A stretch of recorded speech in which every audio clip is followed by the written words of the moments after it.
গাজায় নিহত ইসরায়েলের মেজর সহ বহু সেনা। উত্তর ইসরায়েলে মিসাইল বৃষ্টি হিজবুল্লাহর। লণ্ডভণ্ড বিদ্যুৎ ব্যবস্থা। লেবাননে ধ্বংসাত্মক হামলা ইসরায়েলের। কুরস্ক উদ্ধারে রাশিয়া আবার দ্বারস্থ চেচেন যোদ্ধাদের প্রতি। মিয়ানমারের নাটকীয় পরিবর্তন নাইপেডো সফর চীনা পররাষ্ট্রমন্ত্রীর। বিদ্রোহীদের পক্ষে বিবৃতি স্টেট ডিপার্টমেন্টের। বিডিভিউজ ইনফোটেইনমেন্টে স্বাগত জানাচ্ছি, আমি সুস্মিতা দাস। আজ জানাবো প্রতিরক্ষা সংক্রান্ত গুরুত্বপূর্ণ কিছু খবর।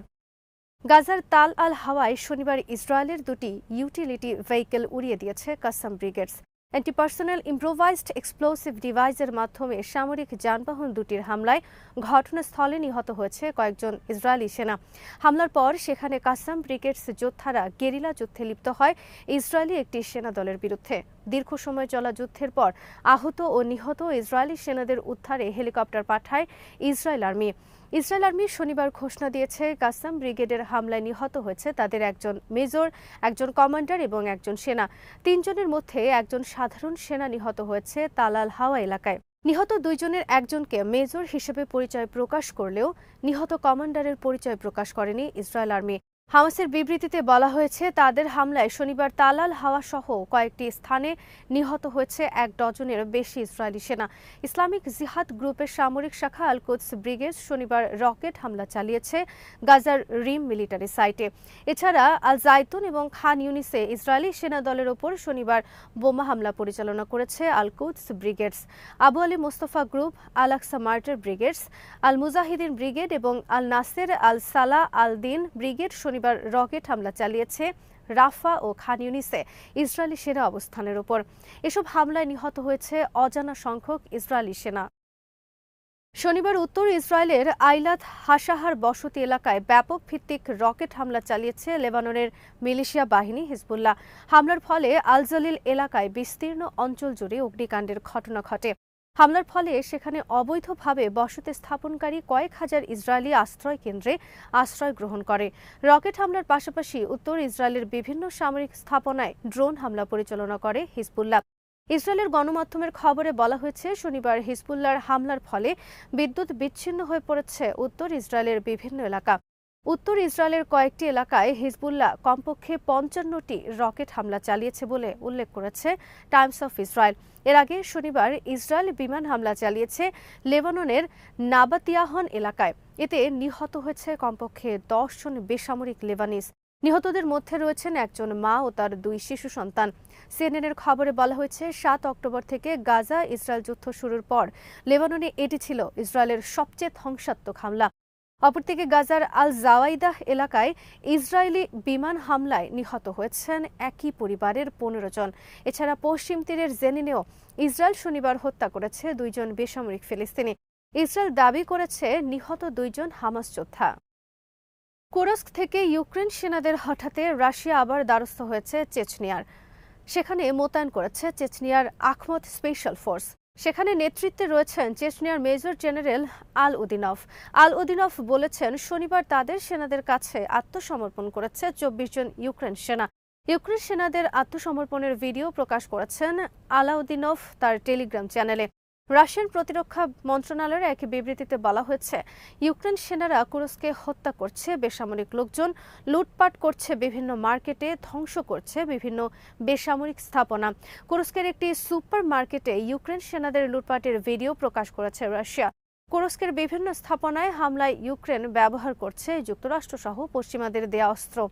এদিকে কুরস্কে ইউক্রেন সেনাদের 10 দিনেরও বেশি সময় ধরে অবস্থান নিয়ে সমরাঙ্গনে চলছে নানা ধরনের আলোচনা। অনেক বিশ্লেষকের মতে, ইউক্রেন প্রেসিডেন্ট জেলেনস্কি বড় ধরনের জুয়া খেলায় নেমেছেন কুরস্ক অভিযানের মাধ্যমে। এই অভিযান ব্যর্থ হলে তার পরিণতি নিয়ে শঙ্কিত অনেক পশ্চিমা বিশ্লেষক। জেলেনস্কি প্রশাসনের কর্মকর্তাদের পক্ষ থেকে বলা হয়েছে, তাদের কুরস্ক অভিযানের মূল উদ্দেশ্য হল আলোচনার টেবিলে রাশিয়াকে তাদের শর্ত মানতে বাধ্য করা। তারা কুরস্কের দখল ছাড়বে না যদি না রাশিয়া তাদের দখলে থাকা ইউক্রেনের বিভিন্ন এলাকা ছেড়ে না দেয়। ইউক্রেনের কর্মকর্তারা বলেছেন, কুরস্ক অভিযান হতে পারে এই যুদ্ধের সমাপ্তির একটি উপায়। অপরদিকে 10 দিনেরও বেশি সময় ধরে কুরস্কে ইউক্রেন সেনাদের অবস্থানের মাধ্যমে আবারও সামনে আসলো রাশিয়ান আর্মির দুরবস্থার চিত্র। পুতিন বারবার হুঙ্কার ছাড়ছেন ইউক্রেনকে শিক্ষা দেওয়ার, কিন্তু তার হাতে নেই উপযুক্ত প্রশিক্ষিত সেনাদল। রাশিয়াকে এক্ষেত্রে নির্ভর করতে হচ্ছে অপ্রশিক্ষিত রিজার্ভ সেনাদের ওপর। ইতোমধ্যে ইউক্রেনের কয়েকটি ফ্রন্ট লাইন থেকে বিপুল সংখ্যক রিজার্ভ সেনা কুরস্কে সরিয়ে নেওয়ার কাজ শুরু হয়েছে। রাশিয়ান আর্মি দীর্ঘদিন ধরে ভুগছে তীব্র সেনা সংকটে। ইউক্রেন যুদ্ধ শুরুর পর ৩ লাখের বেশি রিজার্ভ সেনা নিয়োগ দেওয়া হয়েছে, কিন্তু উপযুক্ত প্রশিক্ষণ আর অস্ত্রের অভাবে উল্লেখযোগ্য সাফল্য অর্জন করতে পারছে না রাশিয়া। তারা মূলত ভূমিকা পালন করছে বিভিন্ন ফ্রন্ট লাইনে শ্রমিক হিসেবে আর লজিস্টিক্স সাপোর্ট ইউনিটে। বিভিন্ন এলাকায় পরিখা খননের কাজে ব্যবহার করা হচ্ছে সদ্য নিয়োগ পাওয়া সেনাদের। কুরস্কে ইউক্রেন আর্মির অভিযান প্রমাণ করছে রাশিয়ান আর্মি মূলত একটি ঘুণে ধরা দুর্নীতিগ্রস্ত আর অদক্ষ বাহিনীতে পরিণত হয়েছে অনেক আগে। কিয়েভ অভিযান, খার্কিভ অভিযান সহ ইউক্রেন যুদ্ধে বারবার বড় ধরনের ব্যর্থতার পরিচয় দিয়েছে রাশিয়ান আর্মি। রাশিয়ান অনেক সমালোচক এবং সাবেক সেনা কর্মকর্তা রাশিয়ান আর্মির তীব্র সমালোচনা করে ব্যাপক সংস্কারের দাবি জানিয়েছেন। দ্রুত পরিবর্তিত হচ্ছে মিয়ানমারের অবস্থা। চীনের পররাষ্ট্রমন্ত্রী ওয়াং ই গত বৃহস্পতিবার মিয়ানমারের রাজধানী নাইপেডুতে সাক্ষাৎকার করেছেন জান্তা সরকার প্রধান মিন অং লাইয়ের সাথে। চীনা পররাষ্ট্রমন্ত্রী মিয়ানমার সফরে নতুন করে সমর্থন ব্যক্ত করেছেন জান্তা সরকারের প্রতি। চীনা পররাষ্ট্রমন্ত্রীর বৃহস্পতিবার মিয়ানমার সফরের পর শুক্রবার যুক্তরাষ্ট্রের দুজন গুরুত্বপূর্ণ সিনেটর ও কর্মকর্তা কথা বলেছেন বিদ্রোহী নেতাদের সাথে। মিয়ানমার আর্মির বিরুদ্ধে যুদ্ধরত বিদ্রোহীদের সরকার ন্যাশনাল ইউনিটি গভর্নমেন্ট বা নাগ শীর্ষ কর্মকর্তাদের সাথে সিনেটরদের ভার্চুয়াল বৈঠকের বিষয়ে বিবৃতি প্রকাশ করেছে যুক্তরাষ্ট্রের পররাষ্ট্র মন্ত্রণালয় বা স্টেট ডিপার্টমেন্ট। বিশ্লেষকদের মতে স্টেট ডিপার্টমেন্টের এই বিবৃতি বেশ তাৎপর্যপূর্ণ। যে দুজন সিনেটর নাগ সরকারের সাথে কথা বলেছেন তাদের একজন টম সালিভান হলেন পররাষ্ট্রমন্ত্রী অ্যান্টনি ব্লিংকেনের সিনিয়র উপদেষ্টা, অপরজন মাইকেল শিফার হলেন যুক্তরাষ্ট্রের আন্তর্জাতিক উন্নয়ন বিষয়ক এজেন্সির এশিয়া প্রধান। স্টেট ডিপার্টমেন্টের বিবৃতিতে বলা হয়েছে বার্মায় একটি বেসামরিক গণতান্ত্রিক সরকার প্রতিষ্ঠায় সহায়তা করবে যুক্তরাষ্ট্র। চীন একই সাথে মিয়ানমারের বিদ্রোহী এবং জান্তা সরকার উভয়ের সাথে সম্পর্ক রক্ষা করে চলছে দীর্ঘদিন ধরে। মিয়ানমার জান্তা সরকারকে টিকিয়ে রেখেছে মূলত চীন, ভারত এবং রাশিয়া। চীন জান্তা সরকারকে চাপে রাখার কৌশল হিসেবে ব্যবহার করছে বিদ্রোহীদের। তাছাড়া বিদ্রোহীরা যদি জিতে যায় সেদিক মাথায় রেখে বিদ্রোহীদের অস্ত্র সহায়তা দেয়া এবং তাদের সাথে সম্পর্ক রক্ষার নীতি মেনে চলছে চীন। কিন্তু সম্প্রতি খবর বেরিয়েছে বিদ্রোহীরা যুক্তরাষ্ট্রের কাছ থেকে আর্থিক সহায়তা লাভ করেছে।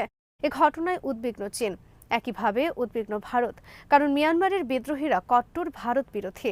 সেখানে যুক্তরাষ্ট্রের সহায়তা বিদ্রোহীরা জয়ী হলে মিয়ানমারে ভবিষ্যতে ভারতের সব পরিকল্পনা নস্যাৎ হয়ে যাবে। অপরদিকে আরাকান রাজ্যে আরাকান আর্মি সম্প্রতি রোহিঙ্গা দমনের পথ বেছে নিয়েছে। সীমান্তে হাজার হাজার রোহিঙ্গা বাংলাদেশে প্রবেশের অপেক্ষায় রয়েছে মর্মে খবর বেরিয়েছে বিভিন্ন মাধ্যমে। মিয়ানমারের নাটকীয় পরিবর্তনের দিকে বাংলাদেশের গভীরভাবে নজর রাখা উচিত বলে মনে করছেন বিশ্লেষকরা। চীনের আশঙ্কা বাংলাদেশে ভারতপন্থী সরকারের বিদায় হওয়ায় যুক্তরাষ্ট্র বাংলাদেশ ও মিয়ানমার ঘিরে নতুন পরিকল্পনা করছে। মিয়ানমারে যুক্তরাষ্ট্রের সহায়তায় যাতে বিদ্রোহীরা ক্ষমতায় আসতে না পারে সেজন্য চীন শুরু করেছে নতুন তৎপরতা। অনেকের মতে চীন এবার বিদ্রোহীদের প্রতি সমর্থন কমিয়ে জান্তা সরকারের প্রতি সমর্থন ও সহায়তায় এগিয়ে আসতে পারে পুরো উদ্যমে। আজ এখানে শেষ করছি। সমরাস্ত্র, প্রতিরক্ষা ও কূটনীতির নানা তথ্য জানতে চোখ রাখুন বিডিভিউজ ইনফোটেনমেন্টে। চ্যানেলটি ভালো লাগলে সাবস্ক্রাইব করুন, সংযুক্ত থাকুন আমাদের ফেসবুক পেজে।